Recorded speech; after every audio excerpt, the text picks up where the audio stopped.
안녕하세요. JD 부자연구소의 소장 조담입니다. 오늘은 CPI 7.5% 충격, 나스닥 2.1% 하락이라는 주제로 말씀드리도록 하겠습니다. 2022년 2월 11일 금요일 시황입니다. 후원은 유튜브 멤버십으로 부탁드립니다. 야수의 심작 투자법 종목과 최근 JD 부자연구소 투자 현황을 알 수 있습니다. 관심 있으신 분들은 동영상 아래 댓글 링크를 참조해 주시기 바랍니다. VH체인저 1,2권이 절찬리에 판매 중에 있습니다. 뉴욕 마켓워치 1월 CPI 7.5% 충격, 주식 채권 떨어지고 달러 혼조다라는 기사가 있습니다. 어제는 나스닥이 2.1%, S&P 500 지수는 1.81%, 다우존스 지수는 1.47% 하락하며 3대 지수 모두 하락했습니다. 메인 이슈입니다. CPI 7.5% 충격, 나스닥 2.1% 하락. 어제는 나스닥이 2.1% 떨어지며 기술주 하락이 다른 지수에 비해 심하게 떨어졌습니다. 지난 이틀 동안의 상승을 모두 반납했습니다. 하락의 이유는 CPI가 7.5% 나오면서 제임스 블로드 연은 총재의 발언이 이어졌기 때문인데요. CPI는 7.3%를 예상했지만 0.2%나 더 나왔습니다. 이러면서 물가 상승의 끝이 아니라 시작이 아닌가 하는 의문이 시장에 퍼졌습니다.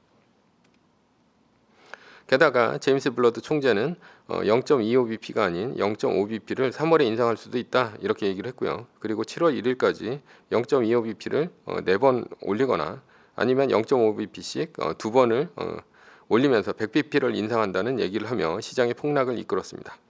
이러자 미국채 10년물은 드디어 2%를 넘어가며 2.031%까지 올랐고요. 나스닥은 2% 넘게 동반 하락했습니다. 카페에서는 이러다 폭락 오는 것은 아닌가 하는 말이 오고 갑니다. 그래서 말뚝박기나 할 걸 괜히 리밸런싱을 한 건 아닌가 하는 생각도 있을 것입니다. 그러나 지금의 상승이 데드캣 바운스인지 아니면 V자 반등인지는 시간이 지나고야 알 수 있습니다. 그런데 오늘 2% 폭락 후 시장의 반응이 뜨뜻미지근합니다. 코스피, 코스닥, 홍콩 항생, 비트코인도 폭락 수준으로 떨어지지 않고 있습니다. 오히려 중국 상하이 지수는 상승하고 있습니다. 나스닥 지수도 1% 이상 폭락이 이어지지는 않고 있습니다. 시장도 헷갈리는 중입니다. 말뚝박기만 할 사람은 말뚝박기만 하면 됩니다. 그러나 재차 얘기하지만 카페의 공식 매뉴얼은 말뚝박기 후 V자 반등 리밸런싱입니다. 어제는 애플이 종가에 172.16달러까지 떨어졌습니다. 그래서 말뚝박기가 60%, 리밸런싱이 30%, 그리고 현금이 10% 비중입니다. 만약에 뭐 현금이 지금 10%를 다시 팔아야 되겠죠. 앞으로 폭락할 것으로 예상하면 리밸런싱 전부 팔아서 말뚝박기만 하고 마이너스 3%가 끝나는 한 달 플러스 1일 이후인 3월 4일까지 기다리면 됩니다. 그러나 앞으로도 이런 일은 흔하게 일어납니다. 어떤 매뉴얼의 선택도 본인이 선택하는 것입니다. 결론입니다. 오르면 한없이 오를 것 같고 떨어지면 하염없이 떨어질 것 같습니다. 그것이 인간의 마음입니다. 그러나 그런 마음으로 투자하면 망합니다. 우리는 매뉴얼에 따라 기계적으로 사고 팔아야 합니다. 서브 이슈입니다. TLT 해지 시대가 오고 있다. 매뉴얼 중에 연준이 기준금리를 올리면 마이너스 3%가 떴을 때 TLT로 해지한다는 것이 있습니다. 해지한다는 것은 마이너스 3%가 떴을 때 달러를 가지고 TLT 미국채 10년물 금리 ETF를 산다는 얘기가 되는 것이죠. 이것은 나스닥 TLT와의 관계인데요. 2022년 2월 11일 현재의 모습입니다. 여기 보시면 나스닥이 이렇게 올라가면 TLT도 같이 올라가고 나스닥이 떨어지면 같이 떨어지는 동조화 단계에 있다는 것입니다. 이것을 나스닥과 TLT의 밀월 관계 혹은 결혼 관계에 있다 이렇게 얘기할 수 있습니다. 이런 결혼 생활은 예전에도 있었습니다. 이 기간은 2008년 12월부터 2016년 1월까지입니다. 이때는 금융위기가 터지고 양적 완화와 제로금리를 연준이 시작한 때입니다. 연준이 기준금리를 올리기 전까지죠. 이때도 마찬가지로 나스닥과 TLT는 동조화했습니다. 보시면 2016년까지는 이제 동조화가 되고요. 그러나 이제 이들도 이혼을 하게 됩니다. 이때는 2016년입니다. 나스닥과 TLT의 관계인데요.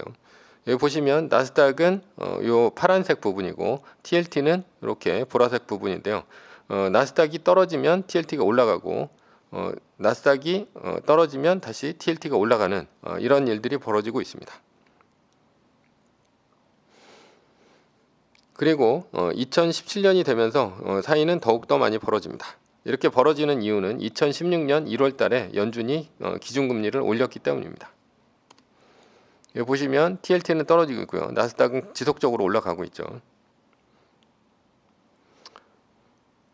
그리고 2020년이 되면 이들은 아주 극심하게 이제 싸웠을 때가 바로 2020년 3월 코로나 위기가 이제 극단에 달해 있을 때입니다. 여기 보시면 나스닥이 이렇게 떨어지면 TLT가 이렇게 올라가고 나스닥이 올라가는데 다시 어떻게 됩니까?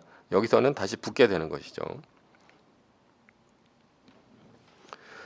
그러나 연준은 2020년 3월 16일 제로금리와 양적 완화를 실시를 합니다. 그리고 이들은 다시 동조화되면서 밀월 관계에 들어가기 시작합니다. 이렇게 나스닥이 올라갈 때 TLT도 같이 이제 올라가게 되는 것입니다. 그리고 현재 2022년 2월 11일 현재 나스닥과 TLT는 아주 동조화 관계에 있습니다. 미국채 10년물은 2%를 넘어갔고요. 2022년 3월 연준은 기준금리를 올릴 예정입니다. 연준이 기준금리를 올리면 이들의 나스닥과 TLT의 밀월 관계는 깨지고 이혼하게 됩니다. 결론입니다. 2022년 3월이 지나면 나스닥 마이너스 3%가 떴을 때 현금으로 해지하는 것이 아니고요. TLT로 해지하면 됩니다. 즉 주식을 비율대로 팔고 남은 달러는 TLT를 사면 된다는 얘기입니다. TLT는 애플의 AAPL처럼 증권사에서 종목명으로 찾으면 됩니다. 매뉴얼입니다. 세계 1등 주식은 전고점 대비 2.5% 떨어질 때마다 10%씩 팔면서 리밸런싱을 하다가 나스닥 마이너스 3%가 뜨면 말뚝을 박는 것입니다.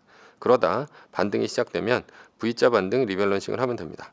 자세한 내용은 JD부자연구소 다음 카페를 참조하시거나 동영상 밑에 리밸런싱 말뚝박기 댓글 링크를 참조하시기 바랍니다. 전제는 세계 1등 주식은 우상해야 합니다. 위의 상황은 매뉴얼일 뿐입니다. 따를 사람은 따르고 참고할 사람은 참고하시면 됩니다. 주식을 사고 파는 것에 대한 모든 책임과 이득은 본인에게 있습니다. 매뉴얼을 지키려면 머리를 쓰지 말고 머리를 쓰려면 매뉴얼을 지키지 맙시다. 오늘은 CPI 7.5% 충격, 나스닥 2.1% 하락이라는 주제로 말씀드렸습니다. 지금까지 JD부자연구소의 소장 조던이었습니다. 컨텐츠가 좋았다면 구독, 좋아요, 알람 설정 부탁드립니다. 지금까지 들어주셔서 감사합니다.